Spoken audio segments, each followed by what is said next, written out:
বলেন, চাঁদের চেয়েও সুন্দর তুমি, নবী আমার কামলিওয়ালা। সুখে দুঃখে দরুদ পড়ি, সুখে দুঃখে দরুদ পড়ি, ইয়া মুহাম্মদ সাল্লি আলা। চাঁদের চেয়েও সুন্দর তুমি, নবী আমার কামলিওয়ালা। সুবহানাল্লাহ বলেন। মানে দুই এক কলি আল্লাহ নবীর সুন্দর চেহারাটা কেমন যেন মলিন হয়ে গেল। নবীর চেহারাটা কেমন মলিন হয়ে গেল, আমি খুব খারাপ লাগলো আমার কাছে। কিছুক্ষণ পর তাকায় দেখি বিশ্ব নবীর চেহারা লাল হয়ে গেল। আল্লাহু আকবার। নবীর চেহারা যখন লাল হয়ে গেল, ওই অবস্থায় আমি ভয় পেয়ে গেলাম নবীজি হয়তো আমার উপরে রাগ করলো নাকি। কিছুক্ষণ পর ভাবলাম আমার পরে নবী কেনই বা রাগ করবে, নবীর সাথে তো আমি কোনো কথাই বলি নাই, রাগ কেমনে করবে। তারপর আমি তাকায় থাকলাম, আহারে আল্লাহর নবী নবীর দিকে তাকায় যখন আসি, আমি তাকায় দেখি নবীজির সুন্দর চেহারা লাল হওয়ার পর নবীজির সুন্দর দেহ মোবারক থেকে প্রতিটা লোমকূপ থেকে যেমন ঘাম বের হয়ে গেল। মনে হয় নবীজি আর বাঁচবেন না, নবীজি হয়তো মারাই যাবেন। আল্লাহু আকবার। এই অবস্থা যখন হয়ে গেল, ওই অবস্থায় আমি নবীজির দিকে তাকায় থাকতে থাকতে হঠাৎ করে আবার দেখি নবীজি আবারও আগের মতো স্বাভাবিক হয়ে গেল। সুবহানাল্লাহ কওয়ারই দরকার নেই, গুনাহ হবে। থাক, আশ্চর্য কথা। আল্লাহ নবী বলেছেন, কোরআন সুন্নাহর আলোচনায় বসার পরে যারা সুবহানাল্লাহ, আলহামদুলিল্লাহ, আল্লাহু আকবার, হা না উচ্চ স্বরে ঠিক বেঠিকে বলে উচ্চ স্বরে বলে না, আল্লাহ নবী বলছেন চুপ করে যারা হুতুম পেশার মতো করে বসে থাকে, বিশ্বনবী বলেছেন ওগুলো হলো বোবা শয়তান। চুপ করে কারা থাকে দেখেন, বলেন তো আল্লাহু আকবার।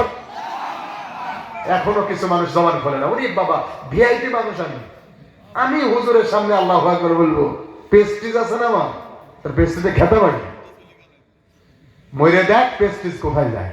ঠিক না বলেন? লাভ নাই, এত দম্ভ, এত অহংকার, কোনো লাভ নাই। দেখাইছিল না একজন, দেখাইছিল না, কইছে আমার দলকে ডুবাতে পারে, আমাদেরকে শেষ করে দিতে পারে, এমন কোন মানুষের জন্মই হয় নাই। আজকে কই তারা, কই আজকে? সময় হয় নাই, সময় লাগে নাই, একটা ঘন্টা জমিনে টিকতে পারে নাই, মামা বাড়ি দিল্লি গিয়ে বসে আছে। কথাটা ঠিক না? এত অহংকার করা ভালো না। এই জন্য বলি, জবান বন্ধ করতে আল্লাহ সময় লাগে না। এখন আল্লাহর আল্লাহ সুবহানাল্লাহ, আল্লাহু আকবার, আল্লাহর প্রশংসাগুলো আদায় করতে ভালো লাগে না? ভালো লাগবে কখন জানেন? ফান্দে পড়িয়া যখন বগা কান্দে। আল্লাহ যেন আমাদেরকে হেদায়েত দান করে দেয়, বলেন আমিন। দিনের পথে কবুল করুক, বলেন আমিন। মাই আমি বলছি কথাগুলো কেন জানেন? মানে গতকালকে মাহফিল, তার আগের মাহফিল, প্রায় দিন আলহামদুলিল্লাহ হাজার হাজার মানুষ হচ্ছে। এটা অহংকার না। এখন এই হাজার হাজার মানুষকে সুবহানাল্লাহ বলেন, এটা কি বলতে বলা লাগে? এমনি আস্তে করে সুবহানাল্লাহ বললে কি হয়? জোরে হয় না? এখন আপনারা আজকে এখানে টোটাল আমি প্রথম যাবেন। এই অবস্থা যখন হয়ে গেল, তার কিছুক্ষণ পর তাকায়া দেখলাম নবীজি আবারও আগের মতো স্বাভাবিক হয়ে গেল। সুবহানাল্লাহ। যখন বিশ্বনবী স্বাভাবিক হয়ে গেল, তখন আমাকে জিজ্ঞেস করলো, ওসমান কিছুক্ষণ আগে আমার উপরে কি হয়ে গেল তুমি জানো নাকি? ওসমান ইবনে মাযউন ডেকে বলেন, ইয়া রাসূলুল্লাহ আমি জানি না। জানার তো কথাও না, কারণ আমি তো কালেমাই পড়ি নাই। কথার ভিতরে লজিক আছে না? আমি তো কালেমাই পড়ি নাই, জানবো কেমনে? নবীজি ডেকে বলেন, তারপরে তোমার ধারণা নাকি বলো। ওই অবস্থায় ওসমান ইবনে মাযউন ডেকে বলেন, ইয়া রাসূলুল্লাহ আমি জানি না আপনার উপরে কি হয়ে গেল, কিন্তু আমার ধারণা যদি জিজ্ঞাসা করতে চান তাহলে শুনুন। আমার মনে হচ্ছে কিছুক্ষণ আগে আরশের মালিক আল্লাহ রাব্বুল আলামিন আপনার উপরে কোরআনুল কারীমের কোন একটা আয়াত নাযিল করেছে। একটু জোরে বলা যাবে কি সুবহানাল্লাহ? কে বলছে? একজন কাফের বলছে না, একজন কাফের ঈমান আনে নাই, সে বলছে যে নবী আমার ধারণা, আমার মন বলছে কিছুক্ষণ আগে আপনার উপরে আল্লাহ কোরআনে আয়াত নাযিল করেছে। সুবহানাল্লাহ। বিশ্বনবী ডেকে বললেন, ওসমান ঠিক ধারণা করেছো। কিছুক্ষণ আগে আরশের মালিক আল্লাহ রাব্বুল আলামিন আমার উপরে কোরআনুল কারীমের 16 নম্বর সূরা সূরা আন-নাহলের 90 নম্বর আয়াত নাজিল করেছে। সুবহানাল্লাহ। উসমান ইবনে মাযুন তখনও কালেমা পড়ে নাই, কিন্তু তিনি ডেকে বলেন, ইয়া রাসূলুল্লাহ, দয়া করে একটা বার কি আয়াতটা আমারে শোনাবেন। এই জায়গায় আপনারা সুবহানাল্লাহ বলবেন না, আমি জানি না, না এখানে আমি কিছু ধরছি না, এই জায়গায় বলবেন না, এটা স্বাভাবিক। কারণ কি জানেন, এখানে শিক্ষা আছে একটা, বলবো। শিক্ষা হলো 1446 বছর আগে উসমান ইবনে মাযুন কালেমা পড়ে নাই, এরপরেও বিশ্বনবীকে বলছে, নবী দয়া করে একটা বার কি আয়াতটা আমাকে শোনাবেন।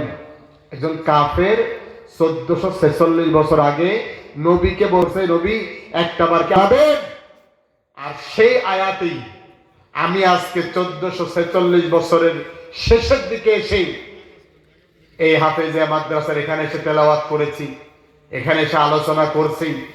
আশ্চর্য ব্যাপার, 1446 বছর আগে কাফেররা তারা নবীকে অনুরোধ করছে কোরআন তেলাওয়াত শোনার জন্য, আর আজকের মুসলমানরা চায়ের দোকানে বসে আছে, আগানে বাগানে বসে আছে, বাড়িতে শুয়ে আছে, কোরআনের মাহফিলে আসতে পারে নাই।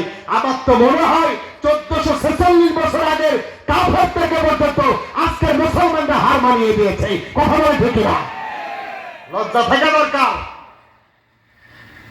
বাড়ির কাছে কোরআন তেলাওয়াত হয়, আর আপনি এখানে ওখানে ঘুরে বেড়ান, কোরআনের বাগানে আসতে পারেন না।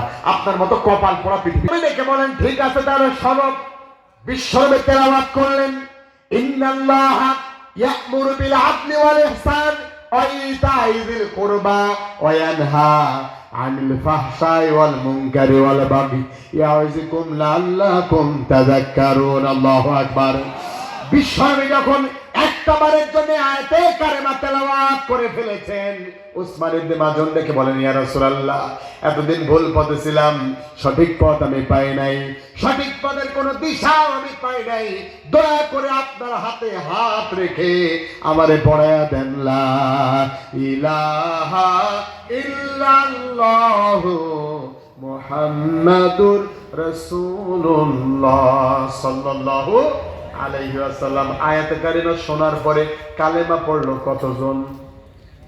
আপাতত একজন। সুবহানাল্লাহ। তাহলে এই আয়াতের মধ্যে নিশ্চয় কিছু আছে না নাই?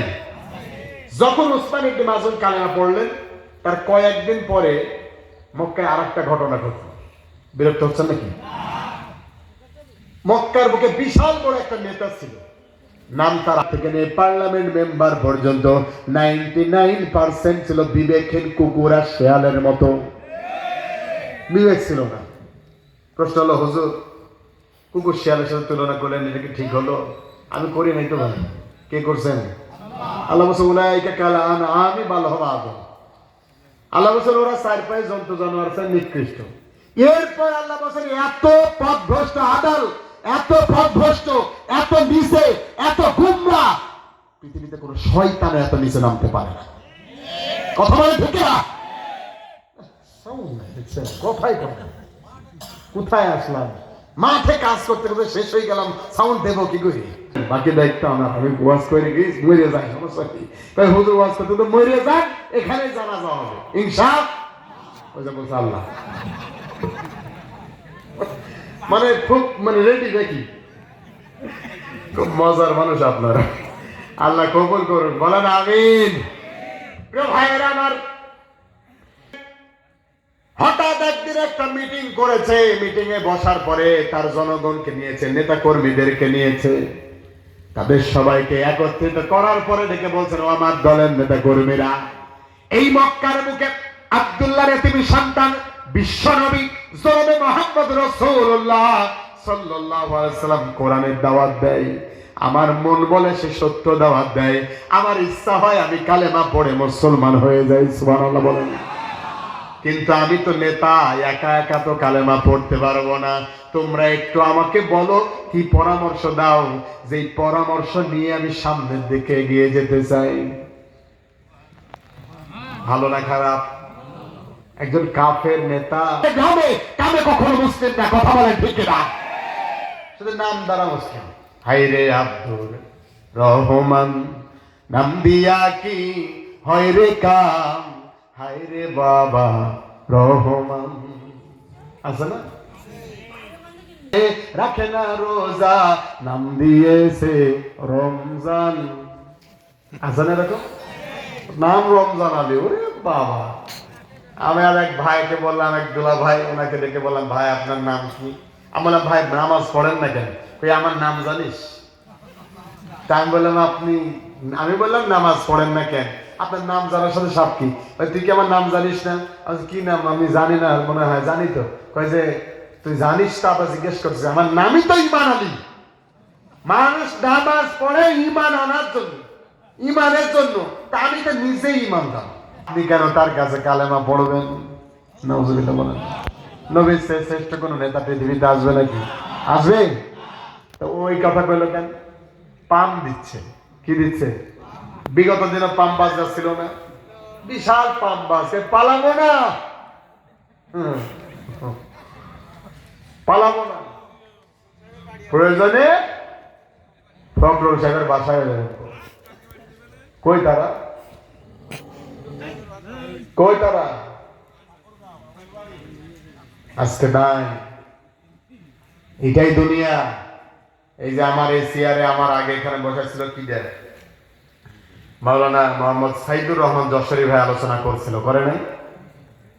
উনি যখন আলোচনা করছিলেন উনি ভাবছিলেন হযরত মাওলানা হামিদুল ইসলাম সাহেব আছে, তাড়াতাড়ি চেয়ার ছাড়ো। মাওলানা হামিদুল ইসলাম ভাই যখন আলোচনা করছিলেন তিনিও ভাবছিলেন হয়তো আমি আর মনে হয় নাম বোনারে আজকে চেয়ারেই বসে থাকবো।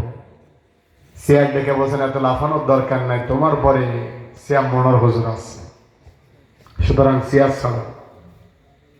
আমার মনে হয় না দোয়া করা ভালো। এই উঠলে তো একটা পরিবেশ নষ্ট হয়ে যায়। আর উঠবেন জানেন